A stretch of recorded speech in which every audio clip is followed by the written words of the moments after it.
விஸ்வாமித்திரர் பண்டைய இந்தியாவின் மிக பெரும் முனிவராக கருதப்படுபவர். குசனாபரின் மகன். கௌசிகன் என்ற பெருமையுடைய மன்னன் வசிஷ்டரோடு ஏற்பட்ட போட்டியின் காரணமாக கடுமையான தவங்களை செய்து பிரம்ம ரிஷியானவர். காயத்ரி மந்திரம் உட்பட பழமையான ரிக்வேதத்தின் பல பகுதிகளை எழுதியதாக கருதப்படுகிறார்.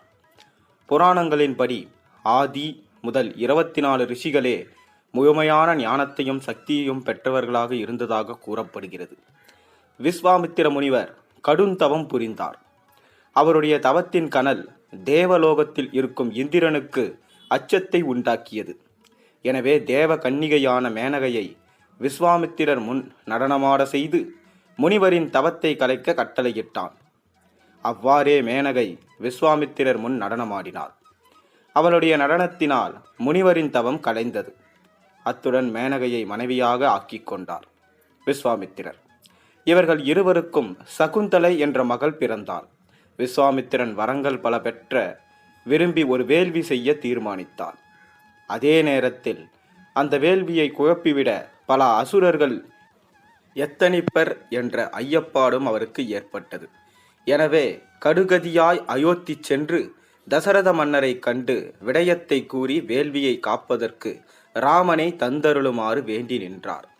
ராமனை பிரிய விரும்பாத தசரதன் துடித்துடித்து ஈற்றில் ராமர், லக்குமணன் ஆகிய இருவரையும் விஸ்வாமித்திரருடன் செல்வதற்கு சம்மதித்தான். விஸ்வாமித்திரன் அயோத்தியிலிருந்து காட்டுக்கு சென்றார். அங்கு முனிவர்களின் தவத்திற்கு இடையூறு புரிந்து வருபவனான தாடகை என்ற அரக்கியை ராமன் அம்பை தொடுத்து கொன்றான். அதன்பின் ராமரும் லக்குமணனும் யாகசாலைக்கு சுற்றி நின்று காவல் புரிய விஸ்வாமித்திரன் அரிய வேள்வியை 6 நாட்கள் நடத்தி முடித்து ராமனையும் லக்மணனையும் வாழ்த்தினார். அதன்பின் மூவரும் மதிலை அரசன் ஜனகன் செய்து கொண்டிருக்கும் யாகத்தை காண்பதற்கு சென்றனர். மதிலை நகரை அணுகியதும் அங்கு ஒரு கருங்கல் மேட்டை கண்டனர். அதனை நெருங்கி செல்லும் போது ராமனின் காலில் துகள்கள் அக்கல்லின் மீது பட்டதும் அக்கல் ஒரு அழகிய பெண்ணாகி அகலிகை எழுந்து நாணி கோணி நிலம் பார்த்து நிமிராது நின்றாள். அந்த அதிசயத்தை ராமன் கேட்க கௌதம முனிவரின் மனைவி அகலிகை அடைய விரும்பி இரவு நேரத்தில் பொழுதை விடிய செய்து சேவலை கூவச் செய்ய கௌதமர் விடிந்து விட்டதென நினைத்து பூசை செய்வதற்கு செல்ல இந்திரன் கௌதம முனிவர் போல் உருவம் எடுத்துக்கொண்டு அகலிகையை அடைய அவளும் தன் கணவன்தான் என்று நினைத்து ஒருபட்டு இருக்கையில் உண்மையான கௌதமர் ஏதோ விபரீதம் நடந்துவிட்டதென வீடு நோக்கி வந்தபோது இந்திரனும் அகலிகையும் படுக்கையில் ஒன்றாயிருப்பதை கண்டு கோபம் கொண்டு இந்திரன் மேனியில் 1000 பெண்குறிகள் தோன்றட்டும் என்று அகலிகை கல்லாகட்டும் என்று சாபமிட்டு சாந்தி அடைந்தார் கௌதம முனிவர் என்று கல்லின் கதையை கூறி முடித்தார் விஸ்வாமித்திரர். விஸ்வாமித்திரர் ராமனிடம், ஐயனே, தாடகையுடன் நடந்த போரில் உன் கைவண்ணம் கண்டேன், இங்கே உன் கால்வண்ணம் கண்டேன் என்று புகழ்ந்தார். முனிவருடன் வீதி வழியே சென்ற ராமன் கன்னி மாடத்தில் நின்ற சீதையை பார்த்தான். சீதையும் ராமனை பார்த்தாள். சீதை ராமனின் தோளில் மயங்கினான். ராமன் சீதையின் உடலழகில் மயங்கினாள். இவ்வண்ணம் சீதையின் உள்ளத்தில் ராமனும் ராமனின் உள்ளத்தில் சீதையும் புகுந்து கொண்டனர். அந்நாளும் நோக்கினாள், அவளும் நோக்கினாள் என்று கம்பன் பாவடித்தான்.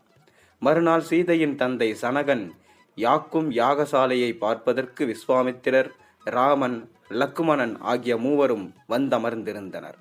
மன்னன் சனகன் அவையில் இருந்த ராமலக்குவரை பார்த்து அவர்கள் அழகால் கவரப்பட்டு விஸ்வாமித்திரரை அணுகி அவர்கள் யாரென கேட்க விஸ்வாமித்திரன், இவர்கள் உன் விருந்தினர், உன் யாகத்தை பார்க்க வந்துள்ளனர்.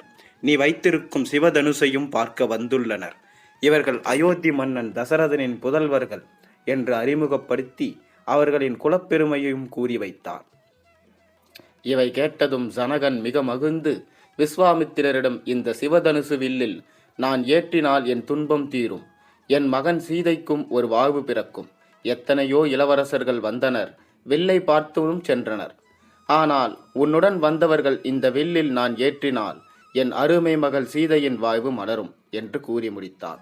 இதை கேட்ட விஸ்வாமித்திரன் ராமனை பார்க்க ராமன் எழுந்து சென்று பூமாலையை எடுப்பது போல் அந்த சிவதனுசுவை எடுத்து அதில் அம்பு தொடுத்து நான் வலித்து நிற்கையில் வில் புரிந்த பேரோசை யாவருக்கும் கேட்டு திகைந்து நின்றனர். ராமன் சென்றதையும் சிவதனுசுவை எடுத்ததையும் தான் கூடியிருந்தோர் கண்டனர். பின் சிவதனுசு முறிந்த ஓசையையும் தான் கேட்டனர். ராமன் அம்பு தொடுத்ததையும் நான் வலித்ததையும் அவர்கள் கண்டிலர். இதை கையால் எடுத்து கண்டார் இற்றது கேட்டார் என்று கவி புனைந்தான் கம்பன். சனகன் மட்டில்லா மகிழ்ச்சி அடைந்து விஸ்வாமித்திரன் உதவியுடன் தசரத மன்னனுக்கு விரிவான ஓர் ஓலையை அனுப்ப மன்னனும் அவளை சேர்ந்திருந்தோரும் மதிலைக்கு வந்து சேர்ந்தனர்.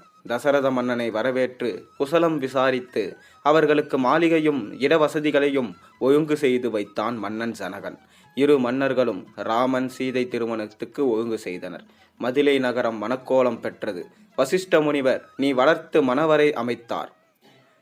சங்கு முழங்க அந்தனர் ஆசி கூற மணவேள்வி மந்திரம் 3 முறை ஓத சீதையின் கையை ராமன் பற்றி இருவரும் மணவேள்வி தீயை வலம் வந்து வணங்க மனைவியாய் இனிதே முடிவுற்றது. ராமன் சீதை இருவருக்கும் பள்ளி அறைக்குள் புகுந்தனர். இது அவர்கள் முதலிரவு. உற்சாகமாக இருந்தான் ராமன். ஆனால் சீதையோ ஒரு மூலையில் ஆழ்ந்த சிந்தனையில் மூழ்கியிருந்தான். இதை கவனித்து விட்டான் ராமன், என் உயிரான பெண்ணே சீதா, நாம் எங்கிருக்கோம் என்பதை மறந்துவிட்டு ஏன் இந்த மௌனம், ஏன் இந்த ஆழ்ந்த சிந்தனை, கூறுவாய் கண்ணே. உடனே சீதா, என் ஆருயிர் மன்னவா, என் சிந்தை சிறிது குலைந்து ஒரு சங்கடத்தில் மாண்டுள்ளேன் நாதா. தாங்கள்தான் என்னை அதிலிருந்து மீட்டெடுக்க வேண்டும். கருணை காட்டுங்கள் அன்பே என்றாள். ராமன், பெண்ணே, நீர் ஓர் இளவரசி, நான் ஓர் இளவரசன். ஒன்றும் ஒளிவு மறைவின்றி கூறு கண்ணே. என் சீதாவுக்கு எதையும் செய்ய தயார். சீதா சொன்னாள், நாதா, நான் அணிந்திருக்கும் எல்லா ஆபரணங்களும் விலையுயர்ந்த கற்கள் பதிக்கப்பட்டவை. இது உன் தந்தையாரின் அன்பளிப்பு. உங்கள் கால்பட்டு ஒரு கல்லு மிக அழகிய பெண்ணாக அகலிகை என்ற பெயருடன் உயர்ந்து இருந்த கதையை அண்மையில் கேள்விப்பட்டேன். நீங்கள் இன்று என்னை தீண்டும் போது நான் அணிந்திருக்கும் கற்களிலிருந்து அழகிய பல பெண்கள் உருவெடுத்து வந்து நிற்பார்கள். அப்போது என் நிலை என்ன ஆகும்? இதுவே என் தயக்கம் ஐயவும் ஆகும் மன்னவா என்றாள். ராமன் சொன்னான், மயில் போன்ற பெண்ணே, கௌதம முனிவரின் தன் மனைவியோடு அகலிகையை கல்லாக்கும்படி சாபமிட்டு என் கால் அக்கல் பட்டதும் பெண்ணாகட்டும் என்றொரு விமோச்சனம் கொடுத்திருந்தார். அதுவே அன்று நிகழ்ந்தது. உண்மையில் கல்லை பெண்ணாக்கும் சக்தி என்னிடம் இல்லை கண்ணே. உடனே சீதை, நாதா, மனம் தெளிந்து விட்டது. என்னை பொறுத்தருள் வீராக. இந்நிலையில் இருவரும் தாம் ஏன் பள்ளியறைக்கு வந்தனர் என்பது புரிந்துவிட்டது. அக்கணமே நாணிக்கோணி வெட்கப்பட்டாள் சீதை. அதை கலைத்து குலைத்து நின்றான் ராமன். அவர்கள் கடமை உந்த காதற் கப்பல் ஓடத் தொடங்கியது. இந்த கதையிலிருந்து நமக்கு தெரிந்தது என்னவென்றால், ஒருவருக்கு கர்ம வினை தொடங்கிவிட்டால் அந்த கர்ம வினை அவர்கள் அனுபவித்துதான் தீர வேண்டும். அவர்கள் என்னதான் அனைவருக்கும் நன்மை செய்தே இருந்தாலும் கடைசியில் அது அவங்களுக்கு நிச்சயமாக ஒரு இடையூறு விளைவித்தே தீரும். ஆனாலும் அந்த இடையூறிலிருந்து கடவுளே காப்பாற்றி விடுவார். நன்றி, வணக்கம். இந்த கதை உங்களுக்கு பிடித்திருந்தால் மறக்காமல் ஒரு லைக் பண்ணுங்க, சேனலுக்கு சப்ஸ்கிரைப் பண்ணுங்க, உங்க நண்பர்களோட பகிர்ந்து கொள்ளுங்க. மீண்டும் ஒரு ஆன்மீக கதையில் உங்களை சந்திக்கின்றேன். நன்றி, வணக்கம்.